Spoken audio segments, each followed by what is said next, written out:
Thank you, Dylan, for inviting me. I've known Dylan for a number of decades. Although we haven't seen each other that much, we've been in touch in recent times, and I'm really happy to be here.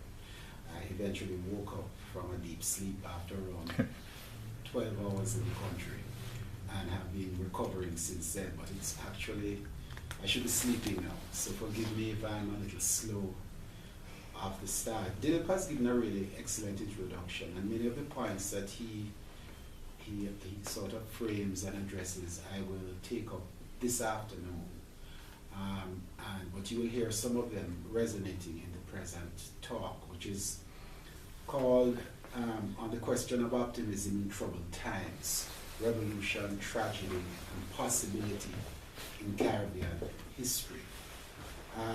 I offer the usual caveat that, and somewhat disingenuous caveat, that this is a work in progress. So there's a lot that I hope I get out of maybe talking to you and asking questions that will help me to frame it as we move it along.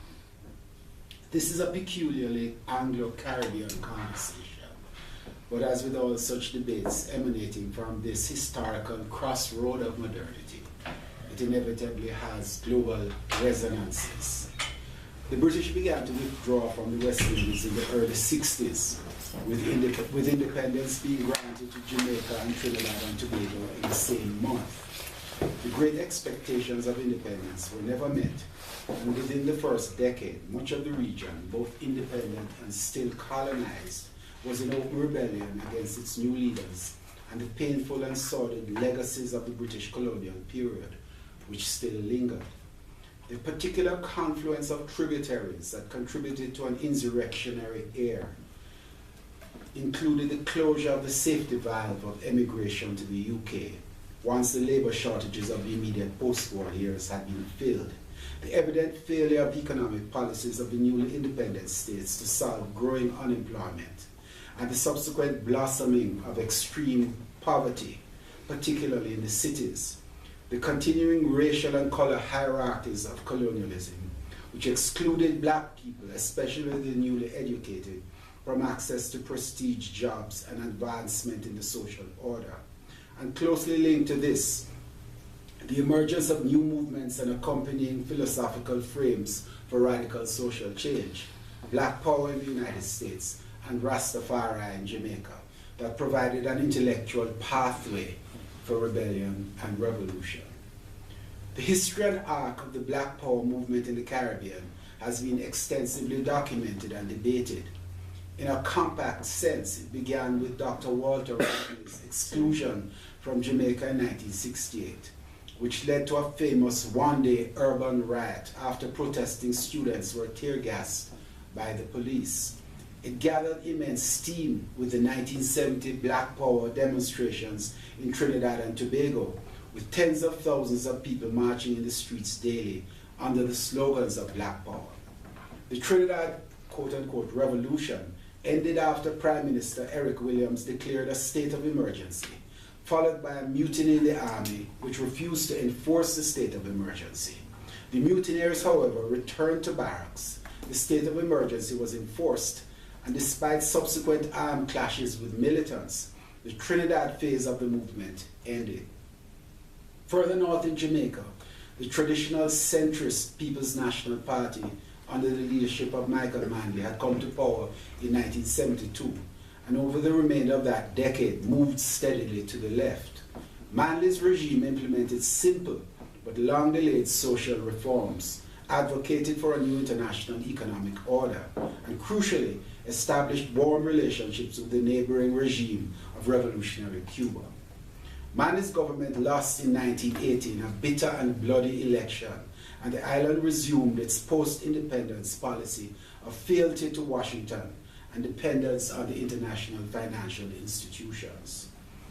The final venue of this moment of radical insurgency was the tiny southern Caribbean island of Grenada, where in 1979 the New Jewel movement, the leading party in the parliamentary opposition coalition, overthrew the government of Prime Minister Eric Gairy.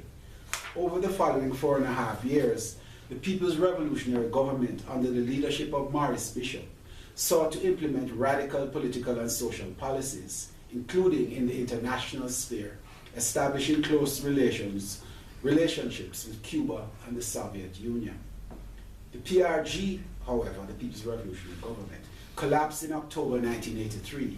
Morris Bishop, following house arrest and release by a popular crowd, occupied a military fort. There was a confrontation. Soldiers and civilians were killed. Then Bishop and close supporters were held and shot by members of his own People's Revolutionary Army. A week later, the United States, supported by some regional allies, invaded. After a few days of intense resistance from units of the People's Revolutionary Army, the remaining leaders of the revolution were arrested. This traumatic defeat closed the final chapter on the long 70s of Caribbean revolutionary upheaval. This also signaled, as I have elsewhere suggested, the start of the long neoliberal interregnum, which has lasted more than 3 decades and to which there is no immediate end in sight. The features of this period are similar to other international post-radical sequences. To use Jamaica as an instance I know well, traditional parliamentary politics has returned to the fore and radical and revolutionary sentiments have declined. Corruption has become more prominent in the absence of buoyant economic initiatives. Corruption occurs both at the top and below, where urban gangs, many formed in the crucible of the internecine warfare of the 70s, have established political and economic space and autonomy for themselves in the inner cities, widely referred to as garrison communities. I have described this moment where the old hegemonic bloc has lost control of the social direction of the country, while retaining some modicum of political control as one of hegemonic dissolution. It is both the failure of the old and new elites to drive the country in the direction it wishes, as it is the failure of the popular majorities to wrest it away from them. The result is economic stagnation, a prolonged era of uncertainty, the emptying out of any ethical morality from politics, and its replacement by atomism, dog-eat-dog sentiments, and violence as the first solution to conflict resolution.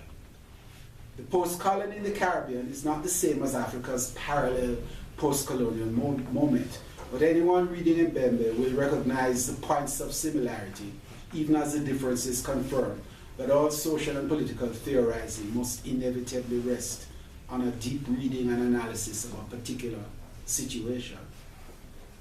Much critical scholarship, though far from enough, has emerged in the past 2 decades, which tries to understand this moment and its meaning. There's Hilburn Watson's work in political economy, which locates the Caribbean as a minor link in the worldwide cybernetic information robotic revolution, with pessimistic implications for sovereignty and autonomous projects of nation building. There is Obika Gray's work, which explores in detail the social history of the Jamaican inner city communities and defines the state as predatory. There is Paget Henry's work on Caribbean philosophy, which seeks to open up a different set of foundations for both historical exploration and political action, using his notion of Afro-Caribbean philosophy. There's a buoyant and growing Caribbean feminist scholarship led by Eudine Barreto, Rhoda Reddock, and many others, which, unbowed by the crisis and travails that followed the collapse of the Grenada Revolution in 1983, has sought to define a gendered way of understanding and confronting the neoliberal movement. And there is David Scott's work. David Scott is a fellow Jamaican, a friend, and we attended the same high school, Jamaica College. But this is merely an interesting aside. His work, which has over the past 3 decades attempted to chronicle and interrogate the Caribbean post-colonial moment, is of the utmost importance for its erudition and many unquestionable insights into the Caribbean condition. At its heart is his complex project of thinking through the post-colonial, firstly, on the relevance of time and temporality. Secondly, in identifying and mapping generational sensibilities. And thirdly, in finding the appropriate ways to read history. To this latter question, he proposes the abandonment of what he considers the romantic progressivist lens, which has dominated Caribbean history telling. and its replacement with one imbued with what he describes as a tragic sensibility. This approach, he suggests, will more accurately reflect reality, which has in effect been more tragic than glorious, and will guard against the hubris that inevitably accompanies romantic narratives of inevitable overcoming and triumph. While these three are interrelated and there is much to entertain debate in each of them, it is the foregrounding of the notion of the tragic sensibility with which I have the greatest concern and which will occupy much of the rest of this discussion. Scott's formidable oeuvre, which of course is still in production, is developed over 3 central books, which I have referred to, though he does not refer to them in that way, as a trilogy. In Refashioning Futures, Criticism After Post-Coloniality, he develops through a series of neo-Foucauldian essays on post-colonial Sri Lankan and Jamaican politics the suggested outlines and foundations for alternative Caribbean futures. In Conscripts of Modernity, The Tragedy of Colonial Enlightenment, he returns to C.L.R. James's classic portrayal of the San Domingo Haitian Revolution in order to elaborate in detail his critical perspectives on history and history writing. In the third of the 3, Omens of Adversity, he engages in a meditation on the Grenadian Revolution, the third of the self-proclaimed Caribbean revolutions, Haiti, Cuba, and Grenada, if Nicaragua is understood as a Central American phenomenon, and builds on his identification of the importance of the tragic lens to elaborate questions of temporality and specifically to identify the importance of generational sensibilities. At the heart of this notion is the assertion that the aging Caribbean generation of the 70s, that would include me, at least those who were on the side of radical change, are living in a time which to them appears, quote, out of joint. They exist in a kind of time warp in which the, quote unquote, problem space in which their politics of radical nationalism and revolution existed has passed. This disorientation makes them, in my own interpretation of his meaning, stranded in a no man's land of political meaninglessness, lost in space, as it were. There are some substantial aspects here with which I agree.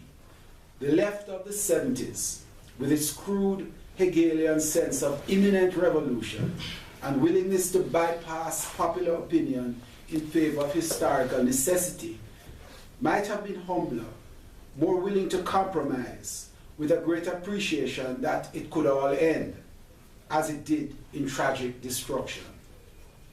But there's something in Scott's approach that leaves me with an overarching sense of emptiness, a political void, with the potential for nihilistic closure that I recoil from. As such, I distinguish between Scott's tragic sensibility, in which our entire worldview is informed by and tilted in the direction of tragedy, and what I would wish to advance as a sensitivity to tragedy, in which we keep the possibility of the tragic outcome on our dashboard for easy reference when necessary, but not as our eyeglasses. In order then to take this distinction beyond the immediate moment of instinctive concern and to develop an alternative approach to thinking about the contemporary Caribbean, I want to focus on the second of these 3 books, Conscripts of Modernity, which is in my reading the cornerstone on which the other 2 gain substantial support. Conscripts, as intimated previously, is set against the background of the Haitian Revolution, as famously captured in Cyril Lionel Robert from here on C.L.R. James's 1938 masterpiece, The Black Jacobin, Toussaint Louverture, and the San Domingo Revolution. The term San Domingo is a sort of archaic term that referred to the western side of the island of Hispaniola, which in French is Saint-Domingue. And I will use Saint-Domingue and not San Domingo. For those who have never read it, I'm going to ask for hands up here. How many in this room have ever read The Black Jacobin? Okay, just a couple, just 3. For those who have never read it, I urge you to do so as soon as you can. For the purpose of this presentation, I can only suggest its various brush strokes. Dilip, can I get some water? Perhaps? Yeah. Its various brush strokes as a pathway. As a pathway to outlining Scott's interventions, my agreements and disagreements with him, and in closing, my own proposals for a somewhat more optimistic lens, thank you, in approaching and thinking about Caribbean and more generally post-colonial futures.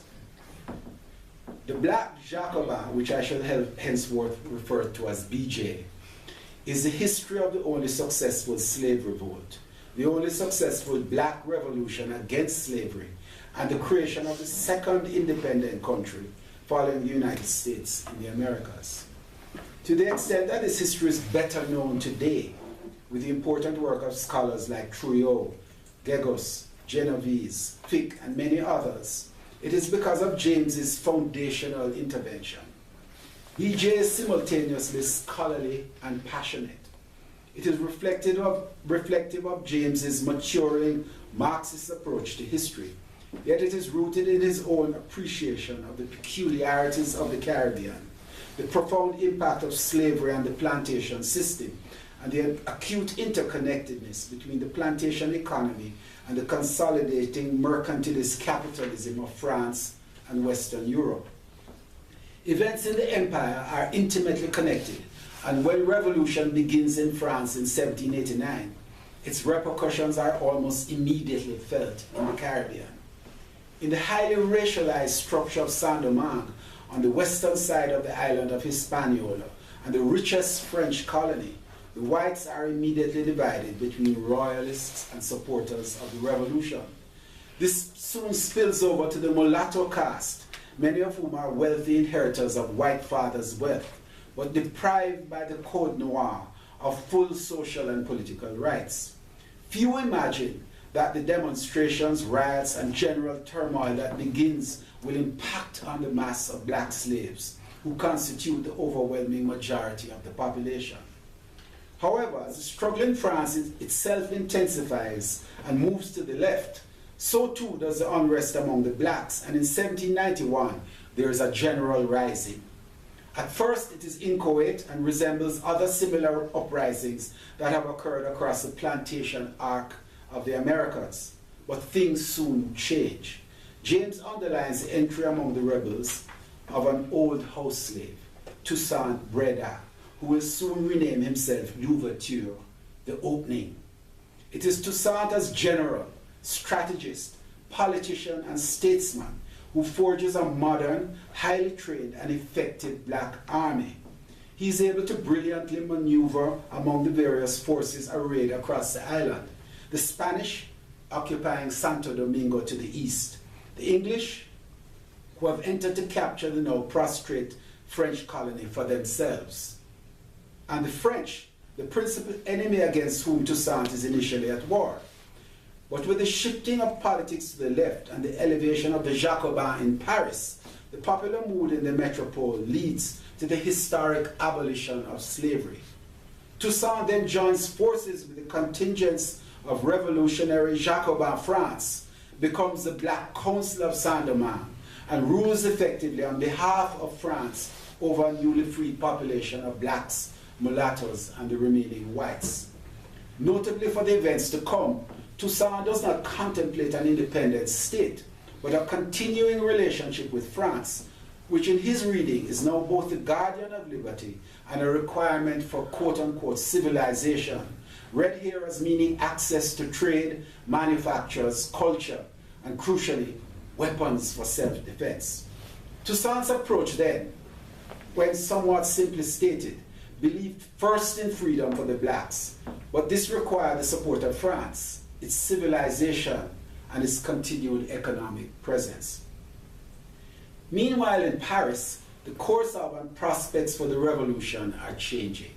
The Jacobins, guardians of the Emancipation Proclamation, are eclipsed and suppressed, and soon thereafter, Napoleon ascends to power.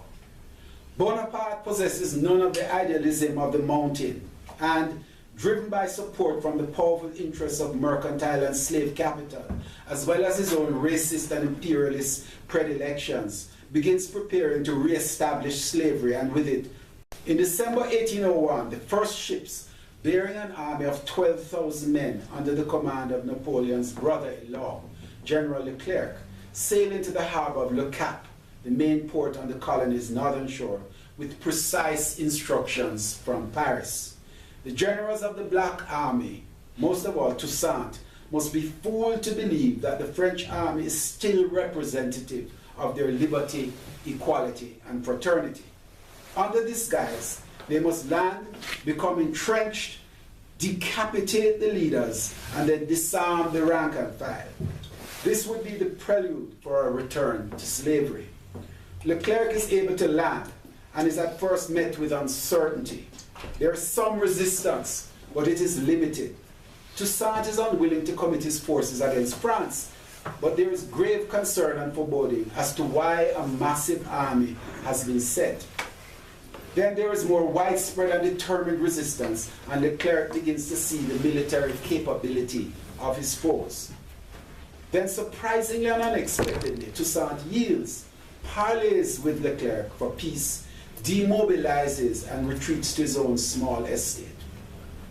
This is all that Napoleon hoped for, and soon Toussaint is arrested, forced on board a French ship, and conveyed to a brutal jail in the Jura Mountains, where he dies of humiliation and exposure somewhat later.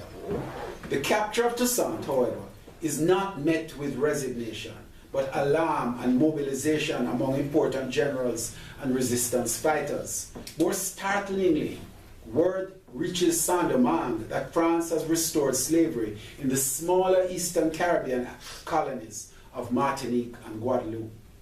This leads to a new and final phase of war in which the Black Army, now under the leadership of Dessalines, Christophe, Maurepas, and others, unites with the mulatto army under Pétion and fights the war for independence, ending with the decisive defeat of the French, the Declaration of Independence on January 1st, 1804, and the inauguration of the first Black Republic, the State of Haiti.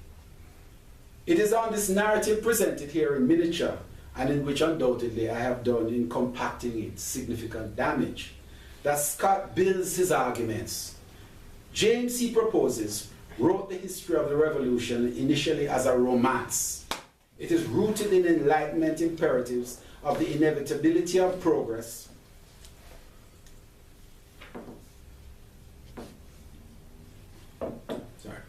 It is rooted in Enlightenment imperatives of the inevitability of progress, of right triumphing over wrong, and of redemption for the heroes at the end of the day. These unilinear notions fail, Scott suggests, to sufficiently account for the role of contingency, of uncertainty in history making, and the fact that outcomes are seldom, if ever, optimal or even good. Further, James, in writing the book, fails to consider and account for the problem space within which he is writing, and how it differs with the problem space of Saint-Domingue at the time of the revolution, or further problem spaces that have cascaded since the original volume of the book was published in 1938. The set of problems that occupied James in 1938 were related to encouraging anti-colonial revolutions in the Caribbean, but even more specifically in Africa. These were quite different from Toussaint's preoccupation of trying to find a path beyond racial emancipation to economic prosperity for a poor, isolated, singular black country. These, Scott suggests, are even further differentiated from the problem space of the early 1960s, when in the second edition of BJ, James inserted 7 new paragraphs to the final chapter, The War of Independence. In this new intervention, Scott suggests that James shifts register. Instead of the story of victory against overwhelming odds, which is largely the framework for the rest of the book, James meditates on Toussaint's ultimately tragic dilemma. Torn between his burning goal to consolidate freedom for his people and his competing certainty that without France there could be no survival in a civilized sense, Toussaint was effectively disarmed. This moment of uncertainty, vacillation, and paralysis provided the opportunity for his laying down arms and his capture, leading to his tragic incarceration and death. It was, in James' words, a hamartia, a tragic flaw in Toussaint himself that cost him his freedom, his life, and very nearly the entire revolution.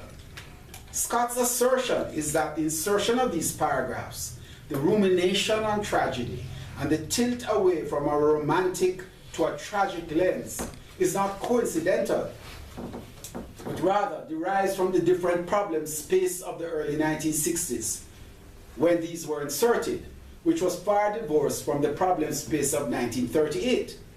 In the 30s, the widespread labor upheaval in the West Indies in the wake of the Great Depression and the rise of anti-colonial movements in India, Asia, and the African continent all suggested the likelihood of early success for anti-colonial struggles. By the 1960s, these hopes had either been tempered or dashed. This is Scott I'm continuing to elaborate on here. The specific Caribbean disappointments with the failure of the attempt at federation in 1961 were accompanied by increasingly dismal prospects for new post-colonial advances on the African continent.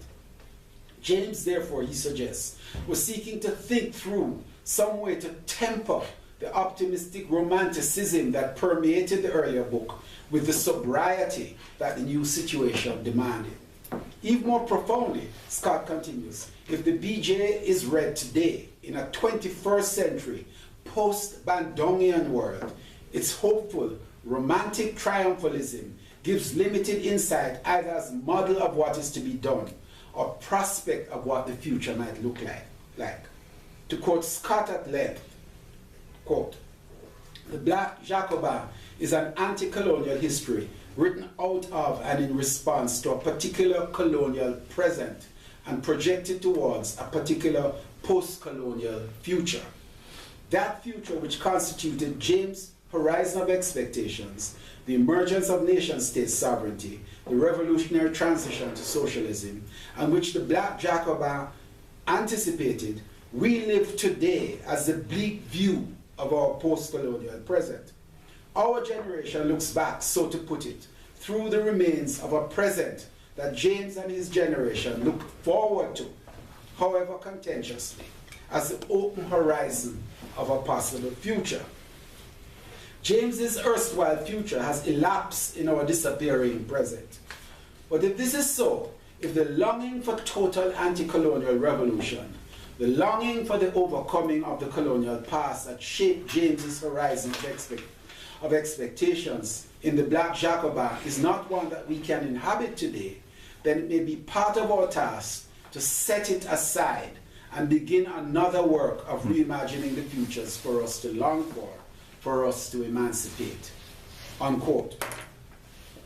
Let me start with what is as yet only a partial response to this main conclusion of Scott's study, my reference earlier on to a work in progress, by addressing his central point that, quote, "the political space for a certain kind of anti-colonial revolution no longer exists."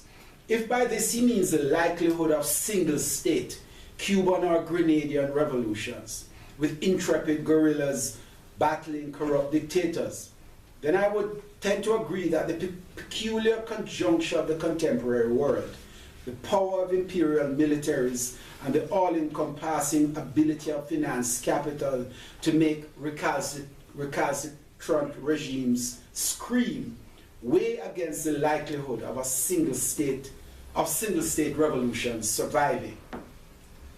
We should qualify this, however, with the recognition that the idea of a single-state revolution of the Haiti, Cuba, Grenada, Nicaragua variety was always tentative, and in small post-colonial instances like these, predicated on close alliances with powerful patrons. This was Toussaint's dilemma as captured by James. Whether one wishes to read Toussaint as wedded to a false notion of the superiority of French civilization, or simply his recognizing that free black people in order to clothe, feed, build shelter, and defend themselves would require close alliances with powerful states, it is evident that he was clear that Saint-Domingue alone would find it difficult to survive.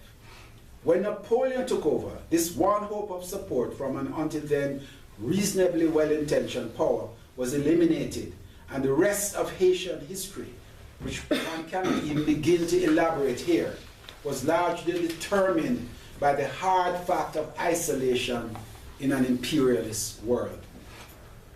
From this perspective, the world of 1804 is not so dramatically different from that of 1938, 1963, or the long 70s of Caribbean black power and popular insurrection.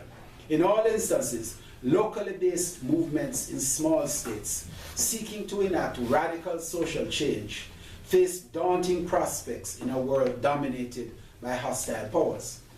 The problems faced then, as now, if such movements arise and are fortuitously able to take power, is, as most recently Venezuela illustrates, do we have powerful allies or no?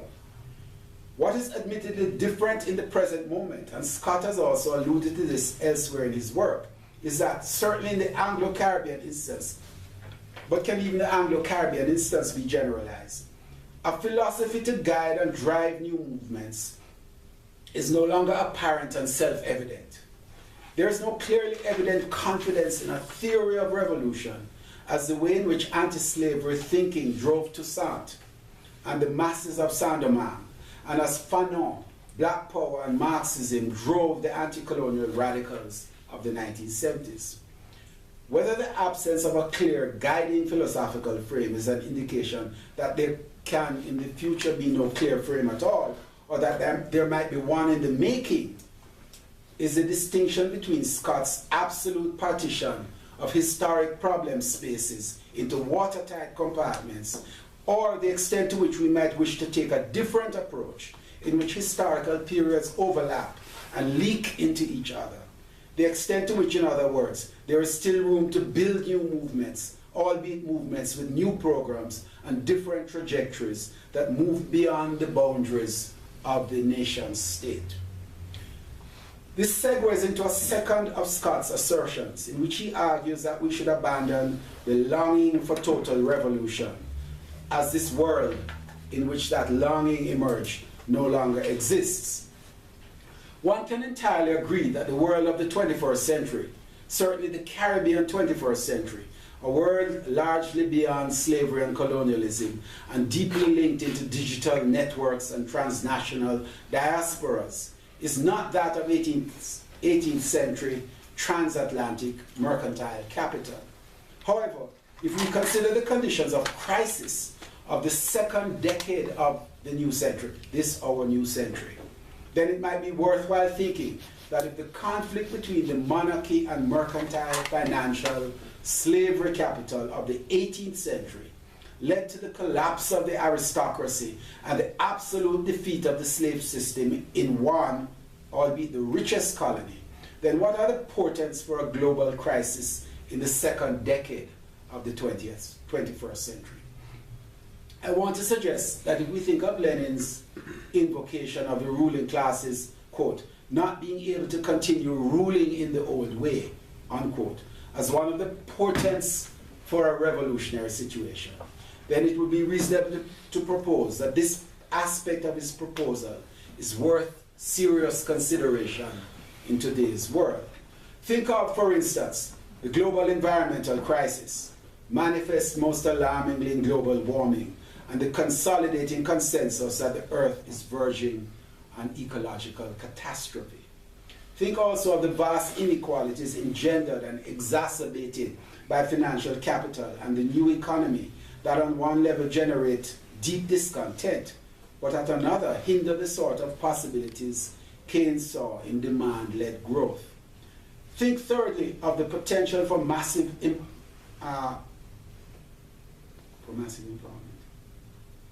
Oh, okay, that's just my mistake. Let me read over. Think thirdly of the potential for a massive increase in unemployment in an era of robotization that will only accelerate in the near future, and the evidence that suggests that there is no answer to this new imperative.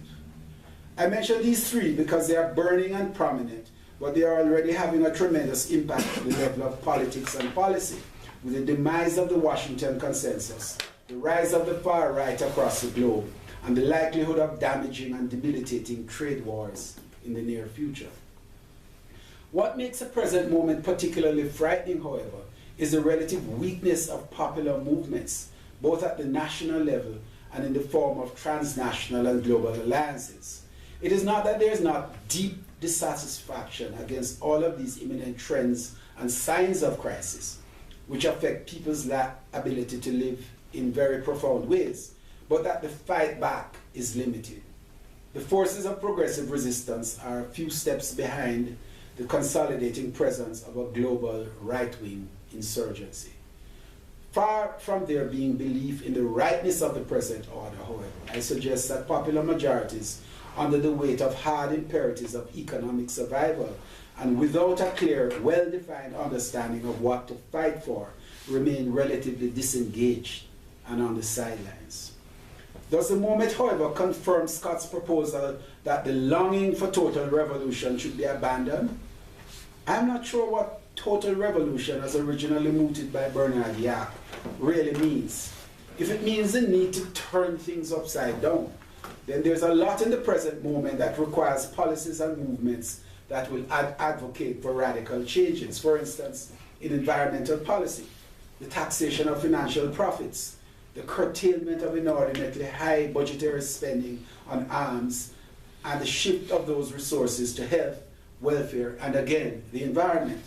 These, if grouped together, some of them even by themselves, and accompanied by new, more inclusive modalities of governing, could be considered revolutionary and very much worth longing for. But undoubtedly too, the idea of revolution is moving away from its singular location in the nation state. The future is already evident in transnational alliances that build coalitions around common platforms and across different matters of concern in areas such as saving the environment again, fighting against racial, gender, and sexual structural discrimination, fighting for fair housing, against gentrification, and for community survival and the preservation of jobs. All of these movements are already out there, but lacking the common sense of purpose and program and an underlying platform as to the kind of world they are fighting for. I think of Stuart Hall's Kilburn Manifesto, written as a collaborative venture shortly before his death in 2015, as one particularly fertile source of thinking through new platforms and programs. While one of its weaknesses is that it is a proposal focusing on Great Britain, this also provides it with the strength of local specificity. Its paramount question, quote, what and who is the economy for, unquote, is one that resonates and could form the basis for thinking about other similar manifestos for specific places as well as transnational ones. So my suggestion is that while a particular definition of single state-bound anti-colonial revolution may have passed its time of usefulness, its sell-by date, the conditions for revolt are in some respects ripe, and the word revolution, with its deeply inbuilt connotations and history as an absolute break with the past, still has a purpose to serve and cannot be abandoned. In his epic composition, Concrete Jungle, on the Catch a Fire album, Bob Marley stakes a claim for a yet-to-be-achieved freedom beyond the colonial moment. Quote, no chains around my feet, but I am not free. I know I was brought here in captivity, unquote.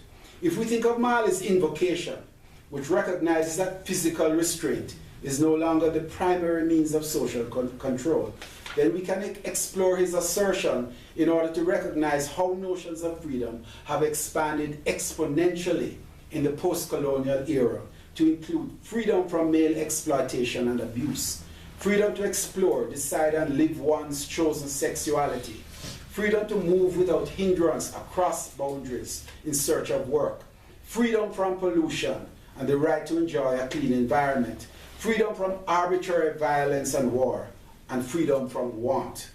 This partial but nonetheless revealing list suggests the foundations for new programs and policies that, while not driven by a predetermined teleology, nonetheless provide a clear trajectory as to where we wish to move away from. It is not impossible to define this, as Scott does, as a new problem space, but is a problem space still animated by the specters of the past, even as it requires new political forms to fight for and achieve. To fight for and achieve these always evolving objectives.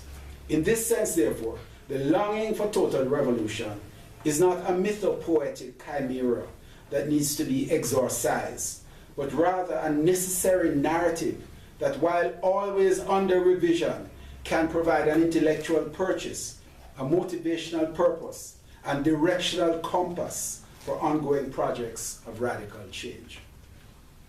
There's one final feature of James's reflections, however, which I think Scott surprisingly misses altogether.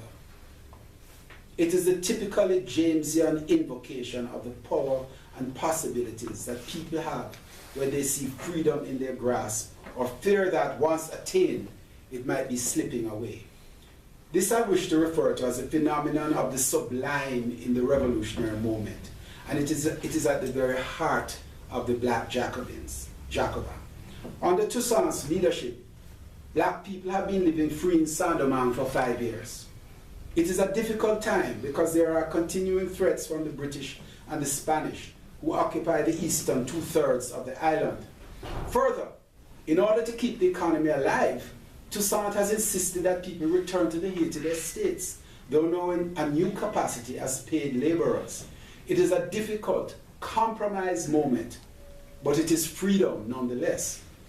But now, Napoleon's army has returned, and the truth is out that slavery has been restored on neighboring islands, and Saint-Domingue is next. This moment signals the beginning of the Black Army's final battle for liberation, which James captures in graphic, unforgettable prose, of which I mention 2 instances. The first is from a French soldier, Lemonnier de la Fosse, who has served during the war. James notes for emphasis that de la Fosse believed in slavery, but found this to say about his adversaries. Quote from de la Fosse, "But what men these blacks are, how they fight and how they die. One has to make war against them to know their reckless courage in braving danger when they can no longer have recourse to stratagem. I have seen a solid column torn by grape shot from 4 pieces of cannon advance without making a retrograde step. The more they fell, the greater seemed to be the courage of the rest. They advanced singing, for the Negro sings everywhere, makes songs on everything. Their song was a song of brave men and went as follows. To the attack grenadier, who gets killed, that's his affair. Forget your ma, forget your pa. To the attack grenadier, who gets killed, that's his affair." Unquote. The second is among the correspondence written by Leclerc to Napoleon shortly before his death, Leclerc's death, in 1802. James notes that Leclerc and his army had arrived in Saint-Domingue the year before, covered with glory from the European campaigns. Leclerc himself was in Spain. And with the hubristic belief that they would quickly dismantle this black army of their racial inferiors. I quote only the immediately relevant section, Leclerc to Napoleon. "I have decided to send you General Boudet. Believe what he will tell you. We have in Europe a false idea of the country in which we fight and the men whom we fight against." Unquote. What Lemonnier de la Fosse saw and Leclerc realized too late at the end of his life was not the bravery of black people per se, but the heroic profile of armed and capable black people in the throes of social revolution, who were unwilling under any circumstances to yield and return to a life of slavery and degradation. This romantic, mythopoetic, but also ultimately truth of the Haitian Revolution provides a powerful coda and reminder that whether the struggle is to secure a free foothold on the eastern side of Hispaniola, to secure the civil rights of black people in the United States, or to oust a ruthless kleptocratic dictator in the Sudan, the power of mobilized people transcends historical periods. James sought to invoke that intangible spirit of revolution as a motivational example for 20th century anti-colonial struggles. 21st century revolutionary transnational movements might effectively wish to invoke and draw inspiration from this archive too, even as they fight for significantly new objectives, though in necessarily modified forms, against old and well-known as well as new opponents. Thank you.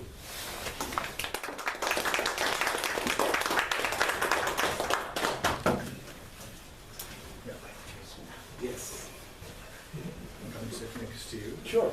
And then you can just open it up. Thanks a lot, Brian, for that absolutely passionate and eloquent reintroduction to Black Jacoma, and also engaging with some of our current concerns which arise from a moment of despair, of cynicism, and of a disbelief in sentimentality. Right? To look back is to look back with clarity rather than with anger. So I'd just like to put forward some weaver narrative that alongside what you have just spoken. Because one of the ideas that you began with, or the thinking about what is the post-colonial, and it's not clear that we live in a post-colonial moment. And this is something that various thinkers from Walter Mignolo to more recently, Anne Stoller have pointed out in her book Duress, that if you think about this world in which we live in, where Israel continues to occupy Palestine, when we think about the precarity of emancipatory politics, not only in South America but in the Caribbean, given American presence and overweening American and international presence, the operation of international finance and so on, what does it mean to talk about post-coloniality? And what does it mean, again, not only politically but epistemologically, to speak about post-coloniality when we have our universities such as they are, mere replicas of universities that of 100 years ago, right? And which is one of the reasons why we are trying to think through this project of what does it mean to think with traditions of intellection and reflection from African philosophy, Caribbean thought, Chinese thought, and so on and so forth. So how useful is it to think with post-coloniality except as a merely sentimental gesture? The second question is that one of the things that you've thought through in thinking about David Scott's reflections on James, Ella James, is how do we write the story of the past? And this takes us back to the philosopher historian Aidan White, who says that when we create narratives and we emplot narratives, we have the option of writing histories in terms of tragedy, history, irony, comedy, and so on. And very often it's the mode of narration which actually dictates the events. And so history is not merely telling about events as they happen, but there is an emplotment that structures it. So the tragic sensibility that we need to move away from towards, as you put it so beautifully, where we have to distinguish between a tragic sensibility and a sensitivity to tragedy. Because tragedy is the space that we live in. So if we are to think about the fact that we live amid the debris of futures past, right, to follow Kozelek, that there have been all these imaginations of futures, the possibility of these linear progressive narratives, and we live within the debris of that. So what are we then left with, right? And here I think there are two kinds of moves that have been, one is this Benjaminian recall, right, where we look back to the past in moments of current danger to recover moments. So we look back to the Black Jacobin, we look back to the Russian Revolution, we look back to multiple struggles of people, the struggle against apartheid, the decolonization movement, and you could go on. But what does this recall actually allow us to do? Right? Does it offer us lessons for the present? Or is it merely something like shoring us? These are the fragments that we shore against our ruin, to follow Eliot. Right? So again, what I want to, as you can see, one of the things that I am trying to work with is this a kind of left sentimentalism, right? Why think about the past? How do we think about the past? What do we think? What are the incidents that we recall? So it's like at a seance where we remember our grandmothers. I mean, here history becomes a seance in which we remember glorious moments from the past, and we say, well, this still is relevant for the present, and it's not clear how. And one of the things I'll end with this, when we think about the politics of the present, and whether the idea of revolution is still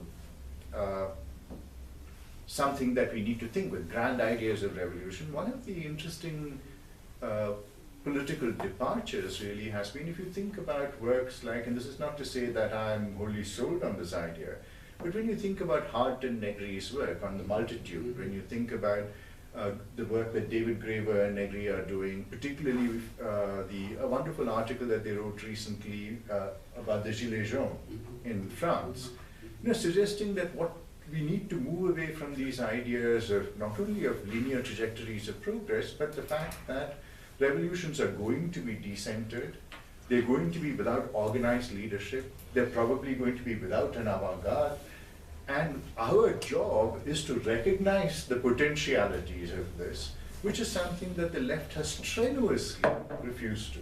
So if you think about the kind of writings we have had about Gilets jaunes, for instance, I mean, there is the invocation of fascism, there's the invocation of millenarianism, there is the invocation, multiple ideas, because it is out of the control of any political party. Right? So I think there are these clusters of ideas that we need to think with. And how would we make a sensitivity to tragedy the stepping stone to a new politics, and what would that new politics be? So I'll stop there. And perhaps you want to engage with this, or we could move on. I'd very much like to engage with it, because implicit in your questions are many of the things that I have been thinking about, and you can probably feel it as well in my thing.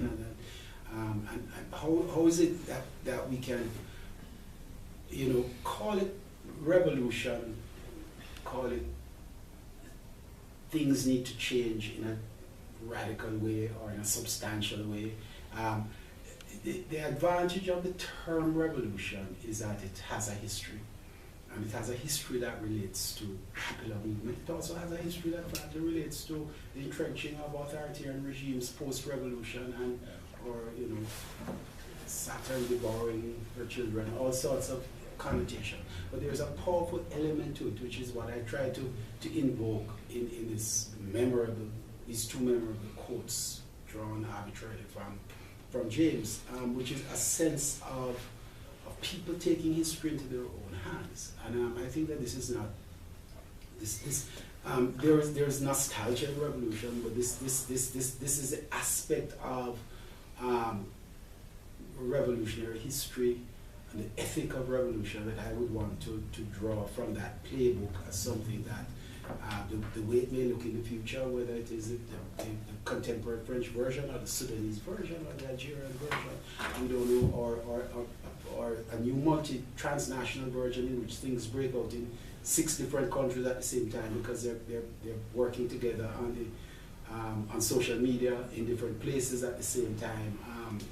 I don't know, but it is away from the notion of a party-centered and led uprising, or from a national uprising in its own right, towards a movement that recaptures the course of world history for humanity, as opposed to the avenue we're in, which I think is taking us down a dead-end road of destruction. So I'm very clear on those dimensions, which is what I want to elevate.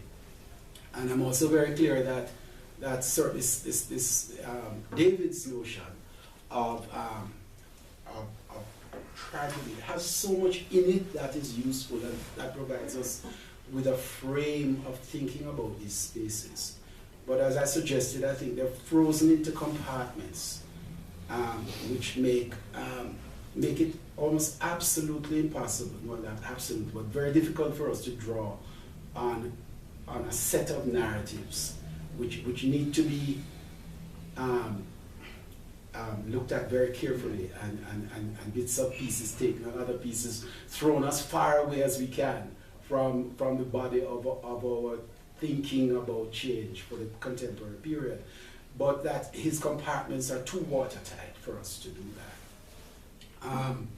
I don't know if that has even begun to answer your question, but let me come back to the question of the post-colonial moment. There are things to rescue. I'm thinking about the very fragile beginnings at the University of the West Indies in the 1950s and 1960s, where in the 1950s we were still under the British, in the 1960s we were independent, and people began to think for themselves. Elites began to think for themselves, because this is what these universities were. But it opened up a space, a small space, a flawed space, where groups like the New World Group, people like Elsa Govaya, who was an early Guyanese historian and teacher of Walter Rodney Franklin, were able to begin to imagine a different kind of world. These spaces existed at the early juncture of the post-colonial and provided the sort of intellectual foundation on which the long 70s, which I've discussed, 1968 through to 1983 in the Caribbean context, emerged, or it provided the intellectual foundation for that. That was real, that was substantial, this opening of a space for ideas, which didn't exist before, which existed for a while, and which came to a close at the end of a period of political upheaval, when in effect the empire struck back. Am I using that metaphor right? When in the movie the empire strikes back, it means that the colonials strike back. But I'm saying in this case, then the Death Star struck back. So I'm using it in the wrong way. But yeah, so when the empire, when the Death Star strikes back, we return to a new moment, which is still not absolute. Let us never forget colonialism. Let us never forget the absolute repressive, racialized nature of colonialism. And the present moment is not that. But it is not a moment, it is not a free space, it is not even the free space in that moment of the loosening of structures that existed at the time of the transition. Because it is monitored by the IMF. It is monitored by the CIA. It is monitored by the government of the day, which operates within a certain framework and allows, in the Caribbean case, a significant degree of dissent, yes, but still operates within parameters that limit the possibilities. It is monitored by universities which don't have rules from the government telling them what to do, but which economic necessity demands that the economics department teaches neoliberal economics, that departments that used to actually question what is economics or faculty don't get grants, or simply are forced out or considered dinosaurs and isolated. And so there are very complex ways in which the neoliberal space of this so-called post-colonial returns us to a prison, but it is a prison with velvet walls, so to speak. Padded cell, maybe. Padded cell. Well, a padded cell may actually be a better way to say it, because that's where you put insane people, right? Yeah. So there's that dimension to it as well. So we need to continually engage in that kind of complexifying the post-colonial. But to say they're call it a different name. Call it the period after colonialism, when the empire fine-tunes its methods of control to give the appearance of freedom, but ensuring that the outer boundaries of control never change. And I think that that is what Stoller certainly is trying to get at, and Mignolo to a different extent, maybe. But it doesn't, and there's another dimension too, that, which I want to come back to in my talk this afternoon, that they are not the same as the racializing structures of the post-colonial. It doesn't mean that race disappears as a critical factor in many of these societies. I'm referring to Caribbean first and foremost here, but that it is modified. But the modification also allows spaces in a majoritarian society for a different relationship to self and to identity in the post-colonial than in the colonial period. And I think this is something that we could explore. Yeah, thank you, Brian. We are open to questions. We could take it in clusters or individually. So who would like to go first? Or none at all. Dimitri, would you? Thank you. Brian. On the last point that you made, the idea that in a majoritarian society, a different relation to self, there's more space for that. What concerns me is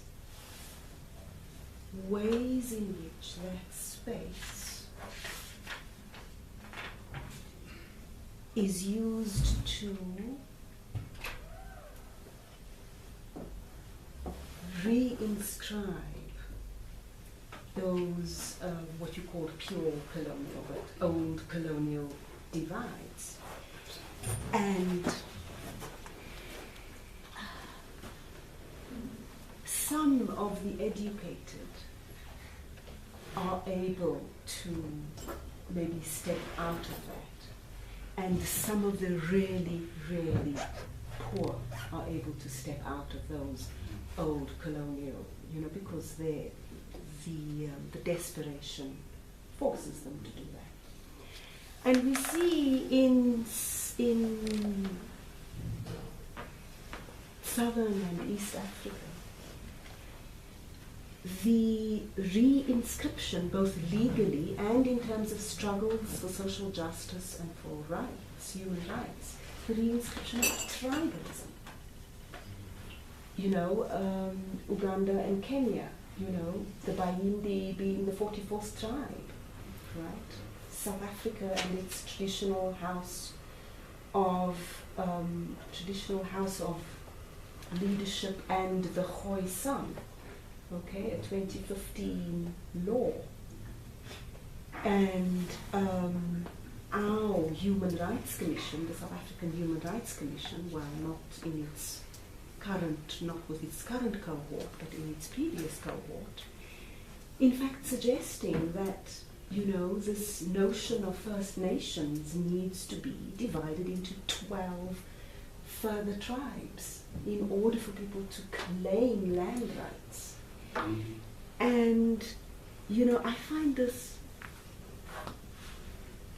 deeply disturbing because it is a signal of the beginnings of, a complete undermining of transnational,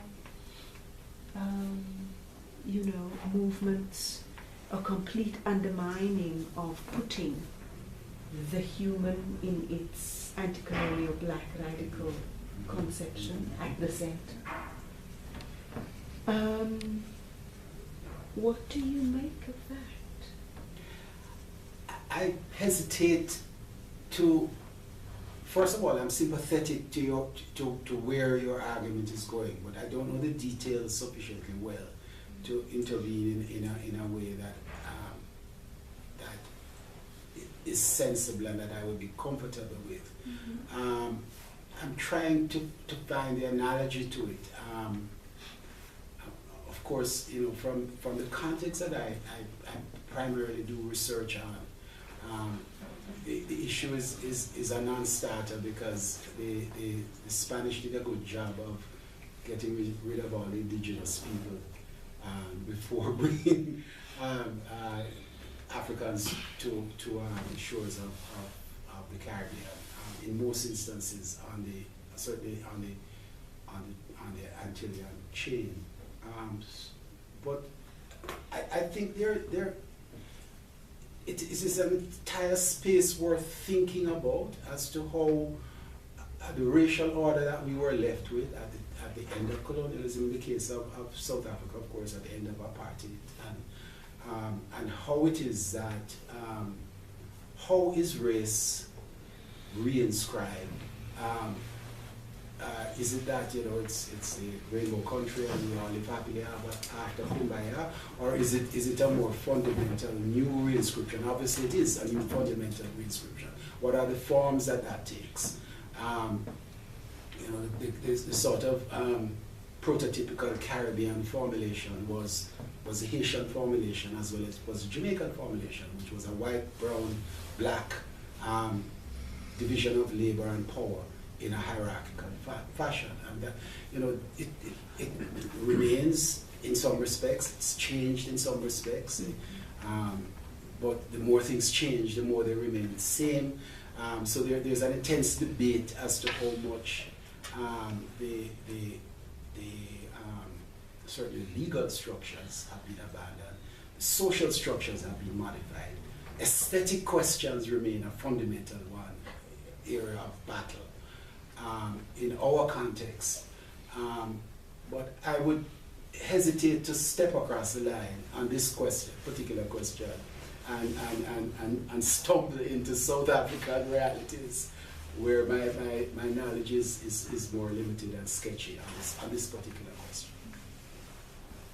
But I suppose the question of the new, in one sense, one could reconfigure this question also as the question of what is the new colonial. We imagine the new colonial as that which comes from outside. Okay? Whereas Fanon has indicated to us and warned us that the new colonial will be from the inside. It will be the new elites who will recolonize the country and continue it through other means. So in that sense, I think Dimitri's question is also talking to the restructuring of race in the interests of a neo-colonial elite within South Africa, as indeed has happened in India and I suppose Brazil and elsewhere. So, absolutely. Yeah. Kayo? And thank you so much for the very interesting talk.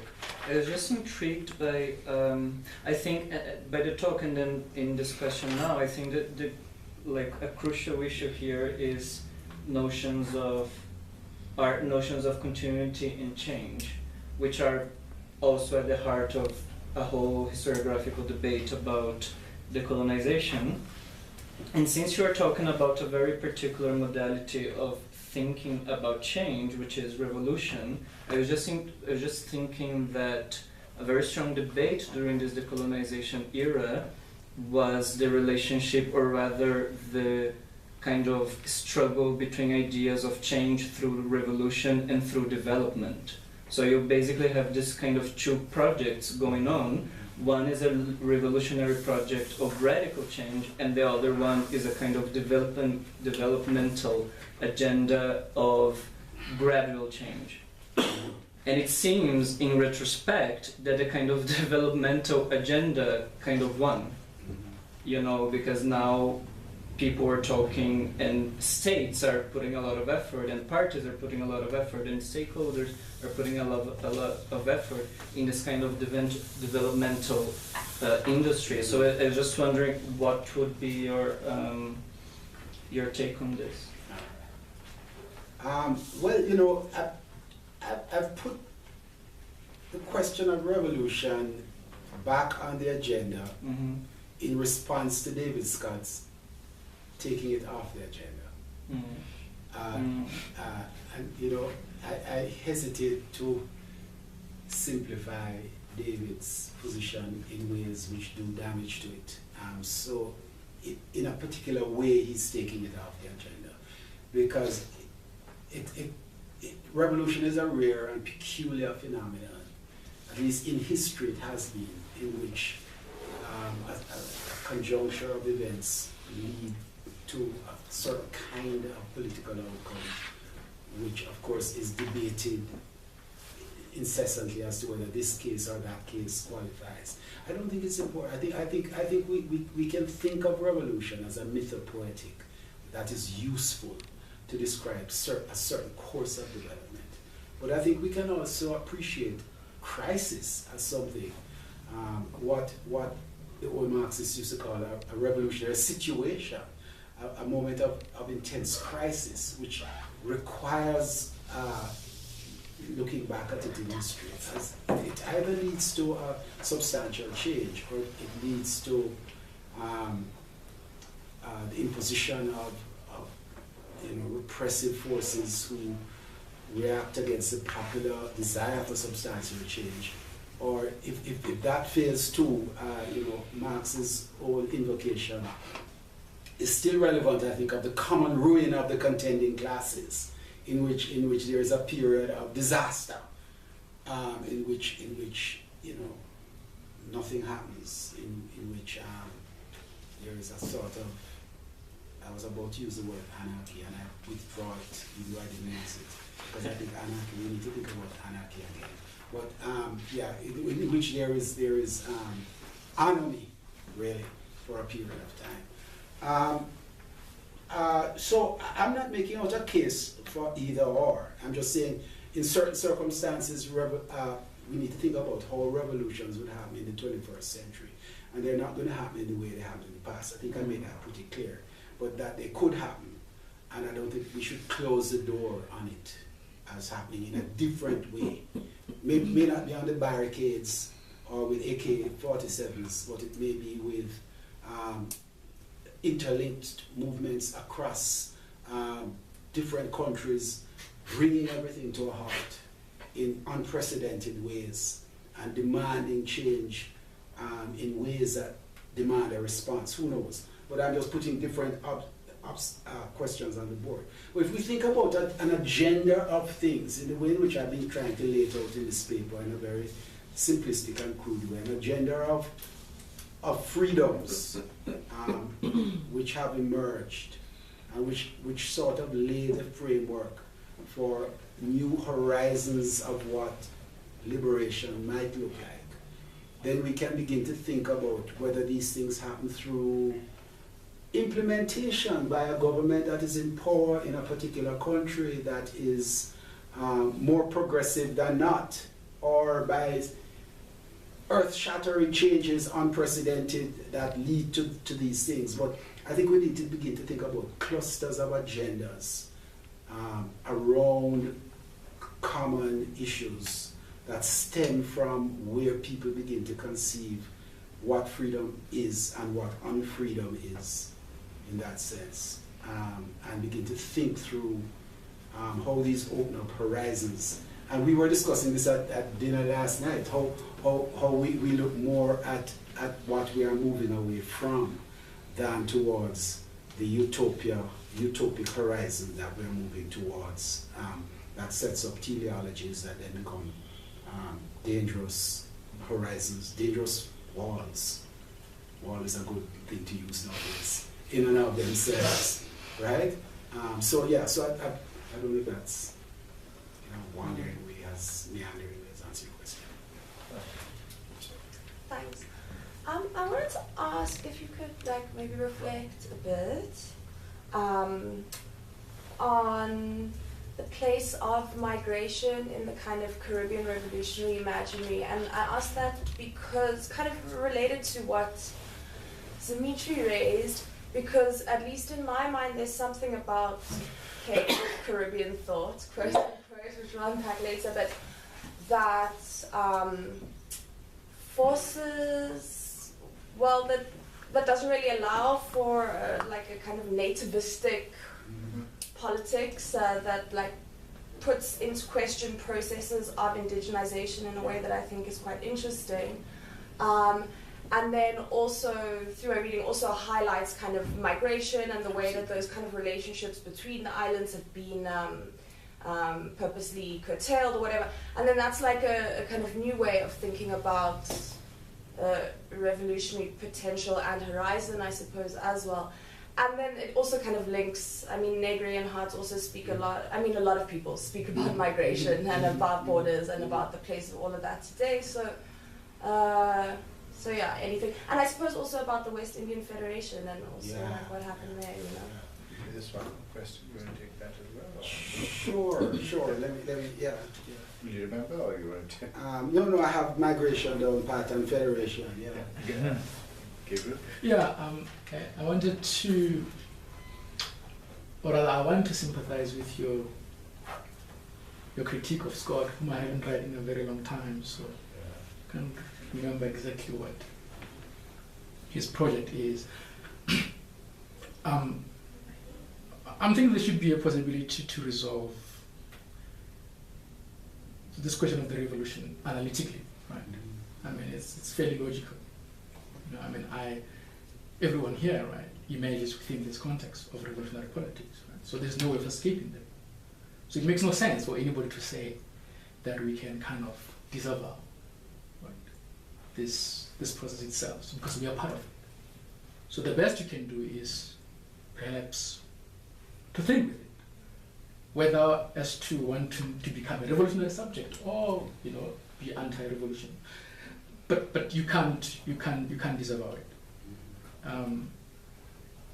Even if you wanted to be anti-revolutionary, I mean, what kind of progress can you make? Because there's no going back. There is no going back. And this leads me to the question of tragedy, you know, that I think you touched on in your kind of response. So perhaps what you call sensitivity to tragedy, I want to think it as my thinking with tragedy. And this would suggest that, you know, the future is tragic in a certain kind of way, you know, without my being, you know, without my assuming that I engage in tragic sensibility. But I think I can take it for granted that the future is tragic in a certain kind of way. And that will, I guess I'll agree, will kind of lead me to think different ways of dealing with that kind of future. And I don't know what your thought is around the fact that the colonizer is a tragic figure as well. In other words, tragedy is not simply a problem of my own experience. It's not simply something that I can say, oh, you know, it's something that I can not necessarily pity, right? But I can look at and say, shame, without pitying them. I don't know if I'm making sense. So tragedy can be a very elastic category. I think that I think we should keep thinking with, without supporting Scott necessarily, as you contest him. If I could just piggyback on that, if you think about the notions of contingency and uncertainty that you summoned up, they exist more in the ironic mode rather than the tragic mode. The tragic mode, there's a sense of inevitability. If you think about the Greek sense, right? Oedipus will have to blind himself. There is no option. Whereas I think when we think about politics and the way revolutions happen, it's the unintended consequences that actually stare at us in the face. So maybe sensitivity to irony is what is more needed than a sensitivity to tragedy. So I actually, you know, just on your intervention there, I really want to think about that and work with that, because I think it's both the irony and tragedy. But it's so maybe, you know, the cop-out is putting both of them together, but including irony in the mix. Let me start with, I didn't get your name. Sorry. Lindy Way. Yeah, absolutely. You know, the question of migration in the Caribbean context is important. We mentioned Gilroy earlier on and his work on it. But you know, if you think about an island like Grenada of the revolution, Grenada has more people living outside than in, right? It's not the only Caribbean island like that. And Jamaica has a country of almost 3 million people, has maybe 2 million people living in the United States and Canada, among other places. These are huge diasporas relative to the size of population, and they have an enormous impact. In Jamaica, it's not tourism or bauxite, which is its sort of mineral product, which is its mineral product, but what it is, reparations from remittances, remittances from its citizens who live abroad, including myself, who I send back money for my family and so on. But of course, remittances don't pay for the absence of people and the work that people do, which is, the work of mentoring, of nurturing, of just being present and setting examples of what is possible to other people. Or, a check in Western Union or one of these mail cash carriers doesn't substitute for the absence of some of its most educated and most accomplished and certainly most motivated people, which is why they left in the first place. So that's an enormous problem of diasporas, but it also changes the dynamic of how we think about nationalities and sovereignties. First of all, George made the argument many years ago in his book, The Pleasures of Exile, that in London, Barbadians and Trinidadians and Jamaicans became West India. The term we used then was West Indian. It's sort of becoming archaic as we talk about the Caribbean in a wider sense. They became West Indian. They became a much bigger set, and they met Africans, and they became, in a sense, part of a black British phenomenon that incorporated Africans and interestingly too incorporated South Asians at certain moment in time into that net of a new definition of black. And therefore diasporas have enormous potentials that begin to change the framework for international politics. And I wrote a book a couple of years ago called Envisioning Caribbean Futures, which I'm a little embarrassed at some of the sort of conclusions I made. It's always good to be embarrassed about books you wrote, because it means you're not stuck in the same place. But one of the proposals in it, Envisioning Caribbean Futures, Jamaican Perspectives is its name. One of the proposals was a constituent assembly of the Jamaican people at home and abroad. And so the name explains what it is. I don't have to go into explaining what I'm talking about. That it would be a forum for a conversation on a new politics that would remain a permanent forum, but it would be a constituent assembly of the Jamaican people at home and abroad, which means that it would assemble in Brixton, it would assemble in Toronto, it would assemble in Fort Lauderdale, in Brooklyn, and therefore become, as well as of course in the actual island itself, and become a different way of conceiving politics and conversation across diasporas. That's one country, but if you think about that and open it up beyond a one country assessment, then you begin to think about the possibility of a different kind of dialogue. But guess what? That dialogue is taking place every day on social media, right? And without us ancient people who don't use it or don't know how to use it well enough. Young people are doing, yeah. You leave me in the cold, right?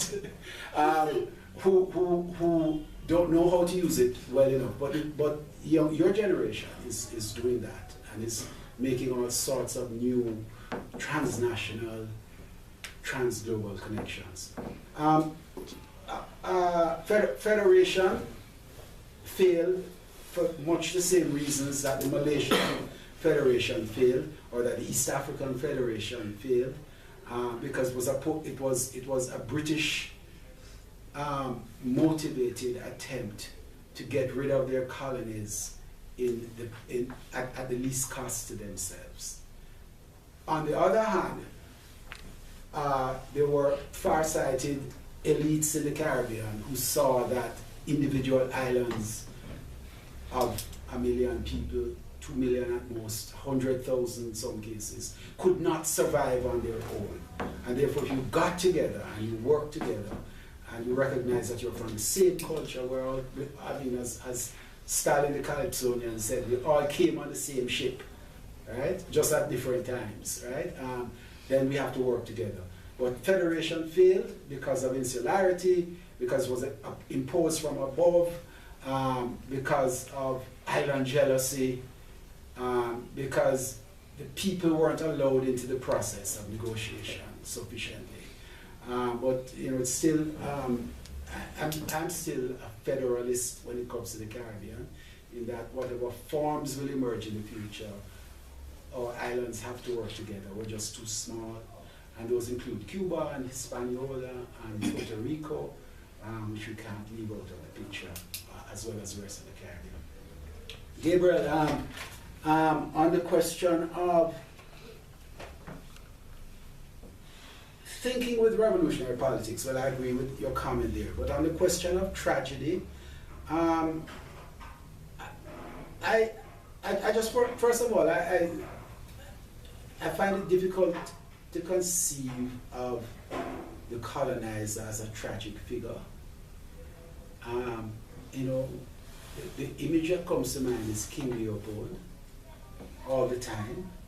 When I think he's a, you know, whenever I begin to have empathy, which is one aspect of tragedy, I remind myself of King Leopold and what he did in the Congo as the front page of my book on the colonizer, right? And you know, colonialism happened, but it was a brutal and disastrous part of world history, which has brought us to where we are today. And the tragedy is a word I use with the people on whom it was enacted, and the places on whom it was enacted. So I need to find a different frame and register to think about how we think about the colonizers. They enacted tragedy, but as for being tragic figures, I just have a problem with that. Maybe we're on this, I don't think we're necessarily on different grounds, but I'm just saying that I don't want to use that notion with reference. Maybe we need to think with another king, King Lear rather than King Leopold. well, King Lear. Driven to madness through the... Yeah. Lear, in fact, Scott actually invokes Lear. It's worth reading his book, The Conscripts of Modernity, because in addition to his main line of discussion, he has all of these wonderful sidebars in which he goes off extensively on Greek tragedy and on Lear, and all of them worth exploring in their own right. But the central stream is the one that I'm concerned with. I'm stuck here. Yeah, but essentially, I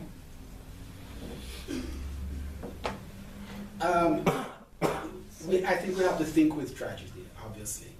And the danger of not thinking with tragedy is the hubris of certainty, which is what happened in Grenada. I mean, I think back on Grenada. I was in Grenada, working there.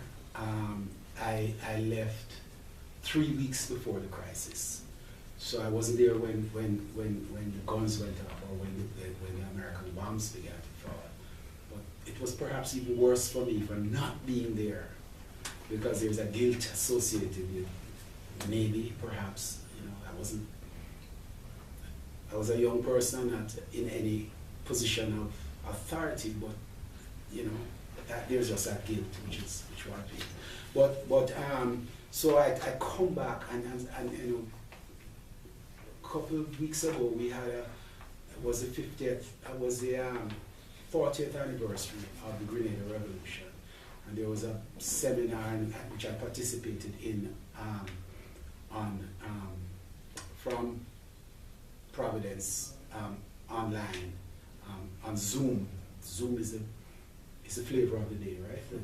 For these conferences, and you know, it really came down to a question.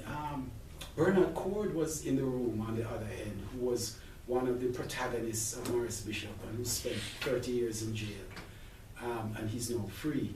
And so I said to him, Bernard, what were you guys thinking? In arresting Bishop? And I'm pretty convinced that Bernard was not involved in any decision to kill him himself, but ultimately in the soldiers killing Bishop. What did you think that this would happen and that the revolution would march on into glory? A small island of, in the Eastern Caribbean, 21 miles long, by 10 miles across. What were you guys thinking? And it has to be a degree of hubris deriving from some notion of the inevitable march of socialism that people read in Ulyanovsky or Bruten's or one of the Soviet books that were circulated amongst all of us at that point in time, which says that really existing socialism would win the day, or has won the day, by the shouting. Crazy hubris, which needs to be erased from any intellectual agenda for the future. So, having said that, and introduced a sensitivity to tragedy, and maybe to irony, right? I don't want, however, for us to go over and adopt David's tragic sensibility, which to me, carries us down an alleyway of doom and despair. I think he would argue with us that he doesn't do that, but that's what I think. Sorry. Did you want to come back? No, I guess all I wanted to, I'm going to say, it's a case of, forgive these people, they don't know what they're doing. That's what I meant in that sense. Okay, I get that, yeah. Yeah, but I mean, of course, I don't want to forgive the colonial side, but that's the kind of thinking I was trying to entertain. But yeah, I get it. Gabriel has taken on the role of Jesus now. So you are kind of elevated yourself from mere archangel to the Messiah. Well, the crucifiers all the time. So. Sumjita and then Amir. Thanks for the very stimulating talk. So my question is, I think more about reflecting on the future of, newly emerging forms of social and political struggles. That, of course, emanates from how we reflect on the past and, the continuous framing and reframing of history. So I wanted to know your opinion about the promise or the potential of social media and its use and popularity, given that, it kind of has completely transformed the landscape of mobilizing, representing, leadership or lack of leadership, organizing, which is quite a radical shift if we look at, more traditional and historical forms of organization. You mentioned quite a few: anti-slavery, civil rights, national independence, labor movement. So, what form of challenges or opportunities does it pose for, a sense of solidarity and a collective vision for change, or a more emancipatory vision? Do you think it's tragic, or do you think it's positive? Amin? Thank you very much for the talk. I wanted to get to the point of recalling the past that Philip also addressed. I think in this sense, specifically about this topic, it's more about, for me, it's more about historicities than going back to the past or going back to history, which I see actually as not being of the past, but of the being of perpetual knowledge that makes it actually very present. specifically for when we are talking about decolonizing history or writing different histories. So maybe with this also, probably we need to reconsider the terminology. I mean, like the black Jacobins, because there is some kind of value definition in there. So that the Black Army fights the French and all this. So I do have problems with like calling something that happens in our spaces or in the Caribbean space with a French movement, which gives somehow like subtle value to it. But I also think about recalling the past as not recalling the past, but as basically as memory, which is not the passive archive, but memory as an active line that happens in the now, in different societies and in society as well. And lastly, about the tragedy or the tragic, I also have my problems with the tragedy, because I think it's the reality. It is a reality that took place and that has its consequences until now. So to put it in terms of tragedy as something of a poetic understanding or something that is horrific, which is horrific, but in a very pathetic or passive way, but it is a reality that happened and happens and has its consequences, without indulging into the sentimental side of it. To have like people killed and executed, this is something that needs to be in memory, but in memory not in the sense of archive, but really that is really present, and it's present in today's reality. But if I may just, since it's fresh in my mind, I'll come back to your question in a second. But that is history, right? You're just stating it in a different way. You've certainly raised a question. You're problematic with history, or a problem with history. But what you've said is we should remember violence, right? In any given moment in time and space, all sorts of things are happening. What do we foreground? What do we background? How do we choose to say somebody is killed?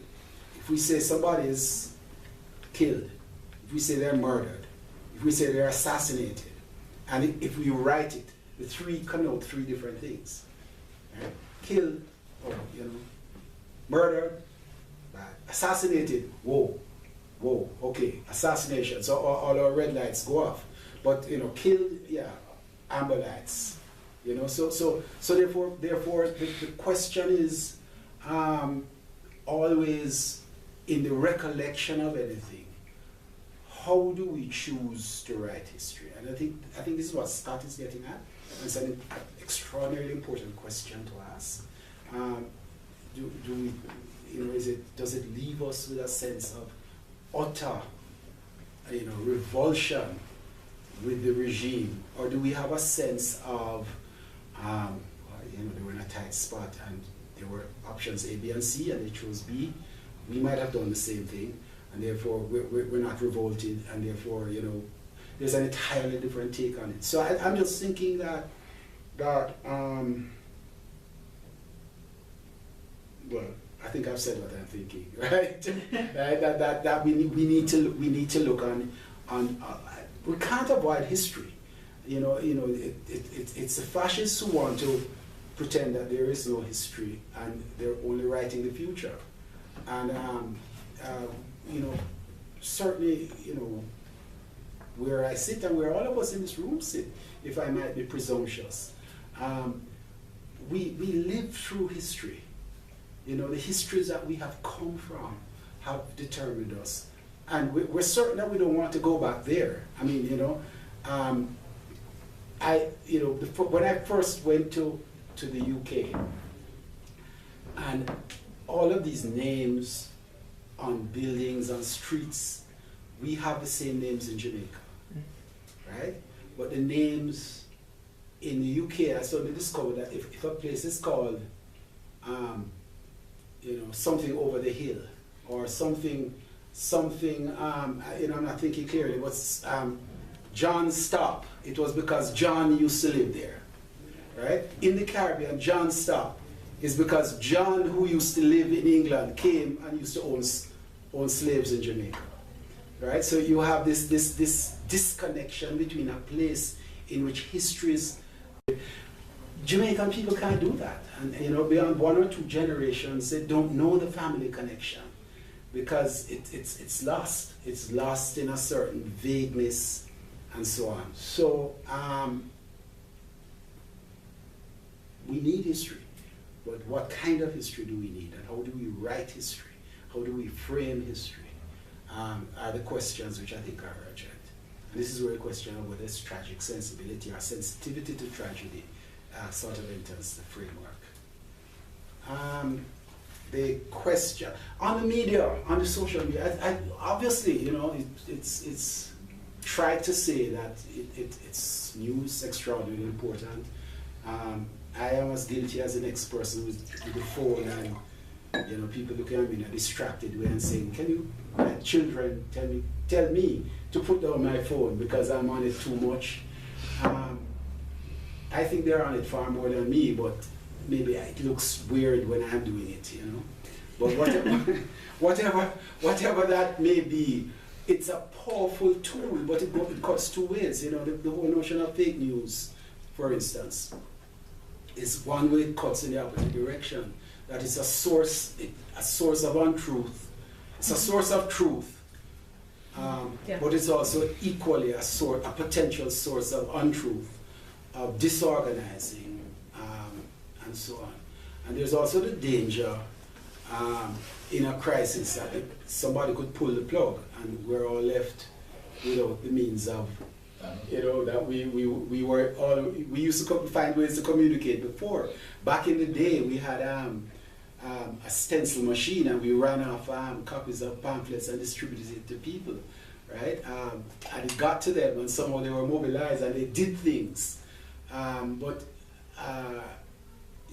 So this is a powerful, extraordinarily important means of mobilizing. And I come back to transnational mobilizing, because I think that's the next horizon. When movements start to act across national boundaries in substantive ways, then we will begin to see that potential. But we've already seen the potential in the quote-unquote Arab Spring in Sudan, in Algeria, which are, according to our discussion last night, the latest iterations of the Arab Spring. I don't know, are you comfortable with the word Arab Spring?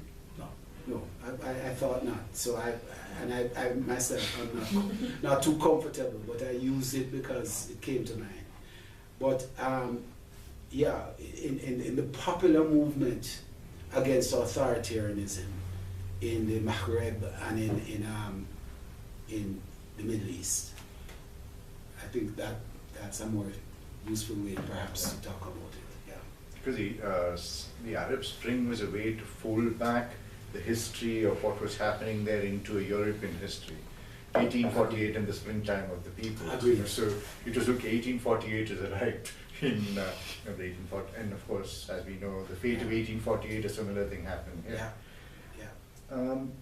Actually, we can. Yes, you have one last question. Yeah, of course, one last question, and then we can wrap up, and then we'll reconvene at 2. Okay, thank you. Now, regarding to your last answer to her, I was here thinking that this week we had the release. I don't know if you had time to watch it, but we had the release of a movie. Kind of short movie named Guava Island, directed by Donald Glover and Rihanna, yes, who is a Caribbean artist. And great. Have you watched it? No, I know about the movie and I plan to watch it. I believe you should. It's interesting to think about many things. And I watched it, and while you were explaining about this importance of this digital activism nowadays in social media, while I was watching it, and it is placed in Cuba. I had these things in my mind, like trying to understand how something like that has the aim to discuss the tragedy of the Black youth genocide that is happening not only in Caribbean but also in Brazil and in United States as well. And this is the aim of this video, in my point of view. And so, how does this achievement, yes, that is part of our culture industry, as maybe I can say like that, how does this help to us understand it as a part of a post-colonial society, or a post-colonial movement, or a post-colonial discourse, not here in the university, but with people that maybe don't go to the university, but that has the opportunity to understand and to talk about it, because there's a movie directed by famous people discussing this kind of things.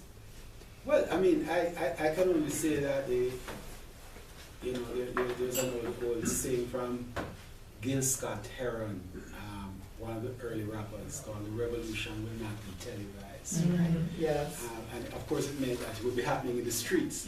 But we can turn his statement around to say that, yeah, the revolution will not be televised, it will be on social media, right? And it will be happening through unprecedented avenues and unprecedented connections. Yes. And this is one very interesting avenue, because I haven't seen it yet, so I can't really comment with any substance. But I've heard about it and what it does. But it's also the particular collaboration between Glover and Rihanna, which I find interesting, because Rihanna is still very distinctively a Caribbean person, although most people in America don't know that. Who's very much linked into Barbados and the life there. And Glover is African American, but that boundary between African Americans and Caribbeans is being eliminated in ways that hasn't happened since Garvey. Garvey back in the 20s built a movement, African diasporic movement. So it's happening, and I feel it very much in the States in terms of the sorts of collaboration, the sorts of resistance movements, and the involvement of Haitians in particular as well in that. The way in which Dominicans, who have always positioned themselves as being not black, for whatever strange reason, have been, in the States, have been drawn into these movements, and have, there's a whole generational divide among Dominicans now between their parents, who are still not black, and their children who are black, because they've become woke by what is happening in so there are things that are happening which, here am I the optimist again, always. But there are things that are happening which are extraordinarily interesting at the level of social media, at the level of popular artists who have, thrown in their lot with popular causes, who are, always open to immense critique, because on the one hand, their billionaire instincts carry them in one direction, but there are other things pulling their support force on the ground is pulling them in a different direction. So there's all of that going on, and we know. But we're in an interesting moment, and Brazil is very much a part of this certainly from a North American perspective. There's a huge recognition of Brazil, which didn't exist in the imaginary 10 years ago. So a lot of things are happening of interest at that level. At the popular cultural level, at the sort of social media, political level, of the equation of different struggles as being the same or very similar, which are worth thinking about. Thank you so much, Brian. And I'd just like to go back to Lindy Way's question, which actually poses, I think, for me, the question of revolution on another register, because when we think about what we have discussed, particularly through James and David Scott, and through your lecture, there is the idea of revolution being created by people in place, fighting for their rights, fighting against structures. And here we are being directed through migration to a politics of people out of place. So, for example, the kind of revolution that has been brought about in Europe through the presence of migrants, who are asking for a redefinition of democracy, asking for a redefinition of what it is to be secular when a Christian Europe meets the Islamic migrant. Or if you think about what's happening in the US right now, I mean, the lady who's known only by her 3 initials, AOC, and there is also Rashida Tlaib, Ilhan Omar, who are actually at the forefront of asking questions about a rather sclerotic American democracy. So when we think about questions of revolution, we also have to move into another world where these people out of place are carrying ideas, carrying bodies, carrying histories into unexpected spaces. And from that, a new politics may emerge. And God save America. Thank you.